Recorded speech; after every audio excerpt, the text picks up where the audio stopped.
आज हम बात करने वाले हैं उस एक अदालत की जिससे शायद हर भारतीय का कभी ना कभी वास्ता पड़ता है। हाँ। जिला न्यायालय। सुप्रीम कोर्ट और हाई कोर्ट की सुर्खियां तो हम रोज देखते हैं, लेकिन हमारे असल जीवन में न्याय का जो पहला दरवाजा है वो यही है। बिल्कुल सही कहा आपने। ये न्याय की पहली सीढ़ी है और शायद सबसे महत्वपूर्ण सीढ़ी भी।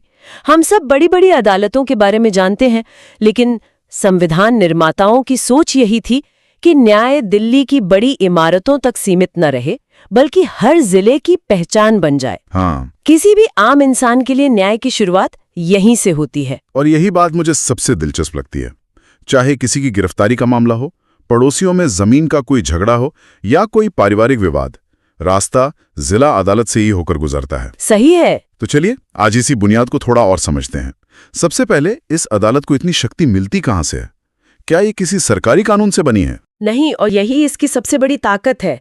जिला न्यायालय की शक्ति का स्रोत सीधे भारत का संविधान है। अच्छा। संविधान के अनुच्छेद 233 से 237 तक एक पूरी व्यवस्था दी गई है कि राज्यों में जिला स्तर पर न्यायपालिका कैसे काम करेगी।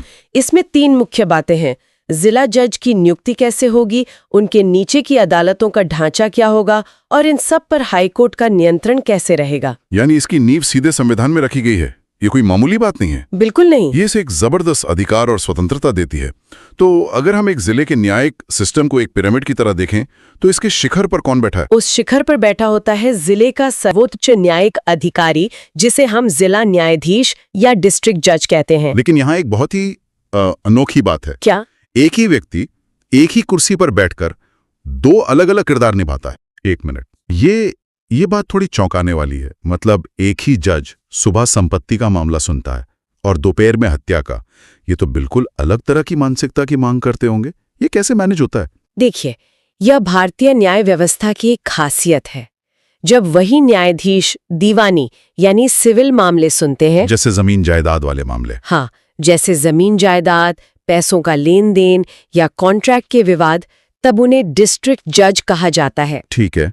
लेकिन जब वही व्यक्ति गंभीर आपराधिक यानी क्रिमिनल मामले सुनता है, तो उनका पदनाम बदलकर सत्र न्यायाधीश या सेशंस जज हो जाता है। अच्छा, तो डिस्ट्रिक्ट जज और सेशंस जज 2 अलग अलग लोग नहीं, बल्कि एक ही जज की 2 अलग अलग भूमिकाएं हैं जो मामले की प्रकृति पर निर्भर करती हैं। बिल्कुल। तो इसका मतलब है कि जिला न्यायालय में न्याय के 2 बड़े रास्ते हैं, दीवानी और फौजदारी। एकदम सही। फौजदारी यानी क्रिमिनल मामलों में समाज के खिलाफ हुए अपराध आते हैं, जैसे हत्या, डकैती, बलात्कार। इन मामलों में एक पक्ष सरकार होती है जो पीड़ित की तरफ से केस लड़ती है। दूसरी तरफ दीवानी यानी सिविल मामले 2 लोगों या संस्थाओं के बीच उनके व्यक्तिगत अधिकारों को लेकर होते हैं। दीवानी मामलों की बात करें तो लोगों को अक्सर लगता है कि ये सिर्फ जमीन जायदाद के झगड़े होते हैं। क्या इसका दायरा इससे कहीं ज्यादा बड़ा है? हाँ, इसका दायरा बहुत बड़ा है। संपत्ति विवाद तो इसका एक बड़ा हिस्सा है ही, लेकिन इसके अलावा सभी पारिवारिक मामले जैसे तलाक, बच्चों की कस्टडी, वसीयत के मामले, अच्छा, और सभी तरह के व्यापारिक विवाद जैसे कॉन्ट्रैक्ट तोड़ना, पैसों की वसूली, ये सब दीवानी मामलों में ही आते हैं।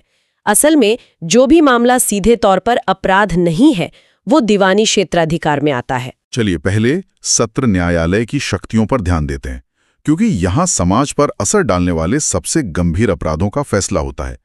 एक सेशंस जज के पास क्या अधिकार होते हैं? सेशंस जज के अधिकार बहुत व्यापक होते हैं।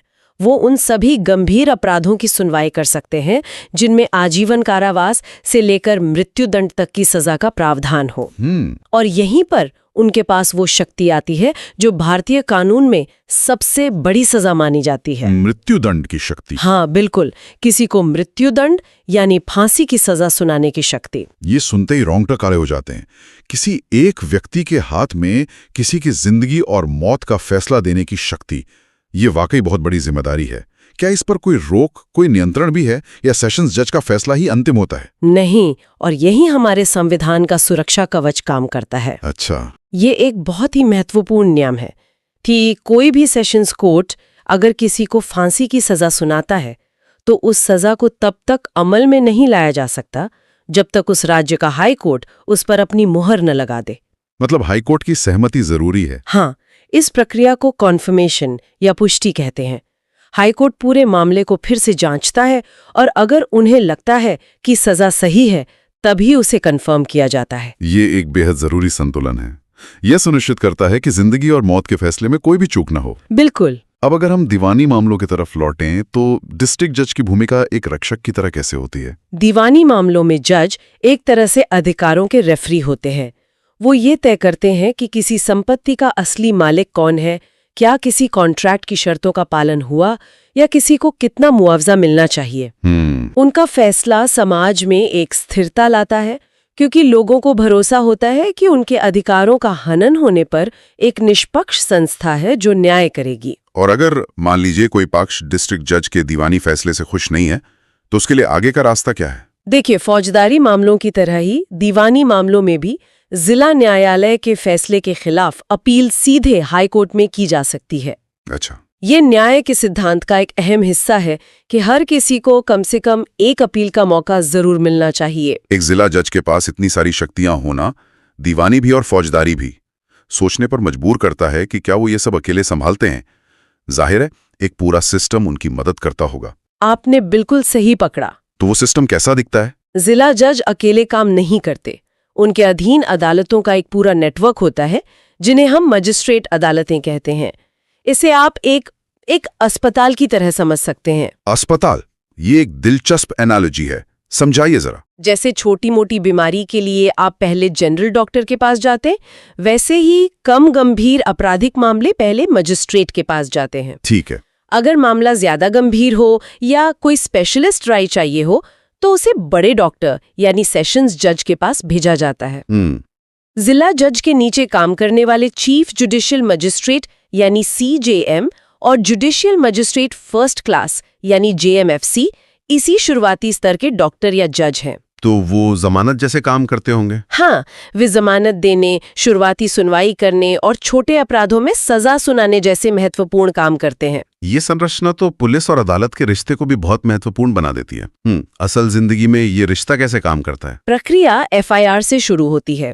पुलिस FIR के आधार पर जांच करती है और सबूत इकट्ठा करके एक चार्जशीट बनाती है। और वो चार्जशीट अदालत में जाती है?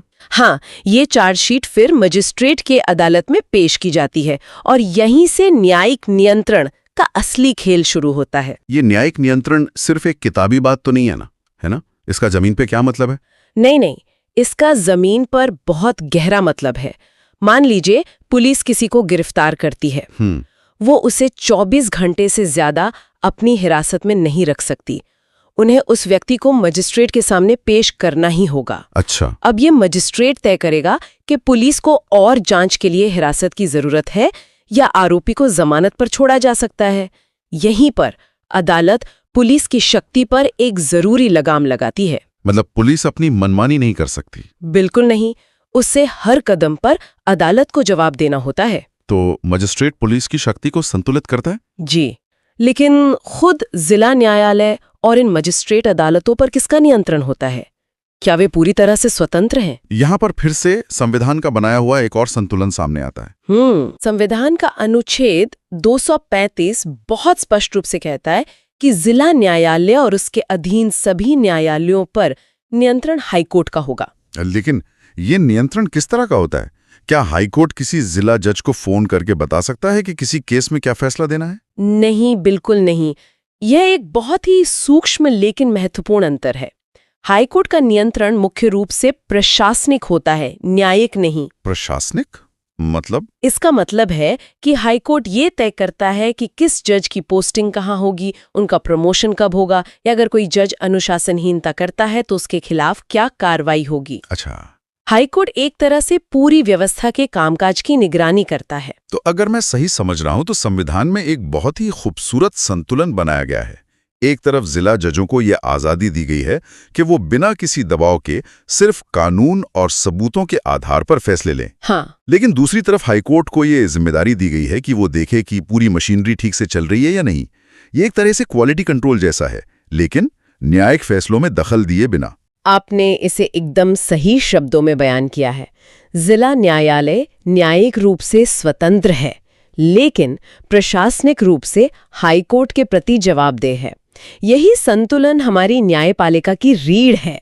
इन सब तकनीकी बातों के बाद अब उस मूल सवाल पर वापस आते हैं कि एक आम आदमी के लिए जिला न्यायालय इतना महत्वपूर्ण क्यों है। देखिए, इसके 3 ठोस कारण हैं। पहला, सुलभता यानी एक्सेसिबिलिटी। देश के हर जिले में एक जिला न्यायालय है। आपको न्याय के लिए सैकड़ों किलोमीटर दूर किसी राजधानी में नहीं जाना पड़ता। न्याय आपके दरवाजे के पास मौजूद है। सही बात है। और दूसरा सस्ता न्याय यानी अफोर्डेबिलिटी। हाईकोर्ट या सुप्रीम कोर्ट की तुलना में जिला स्तर पर मुकदमेबाजी का खर्च बहुत कम होता है, जिससे वो आम आदमी की पहुंच में होता है। और तीसरा और शायद सबसे महत्वपूर्ण कारण है कानूनी सहायता यानी लीगल एड।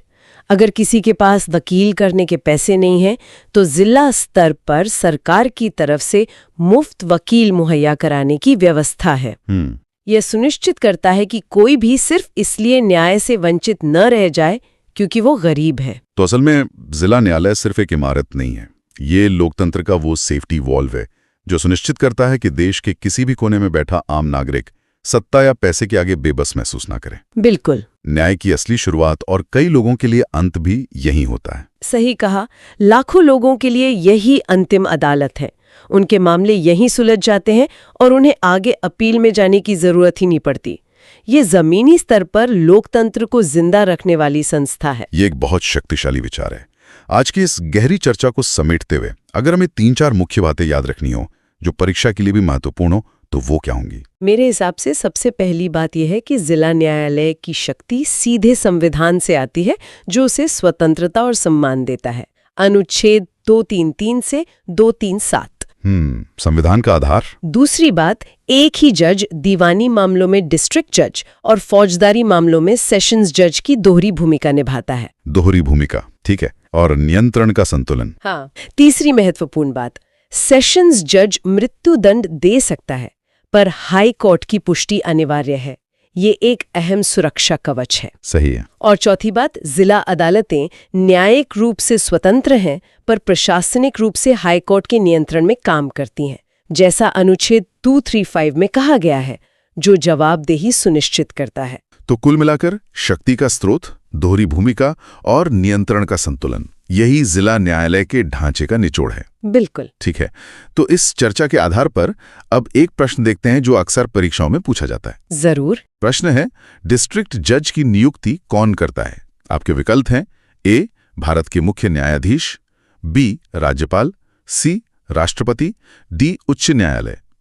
सही उत्तर है बी, राज्यपाल। हाँ, और इसे समझना जरूरी है।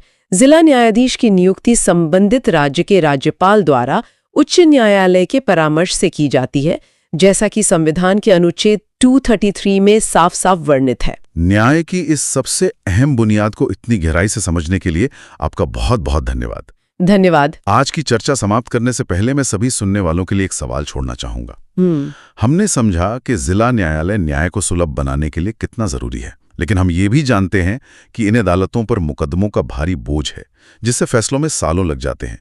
तो सवाल ये है कि इस सुलभ न्याय को त्वरित न्याय में बदलने के लिए जिला स्तर पर क्या बड़े संरचनात्मक बदलाव किए जा सकते हैं। इस पर जरूर सोचिएगा।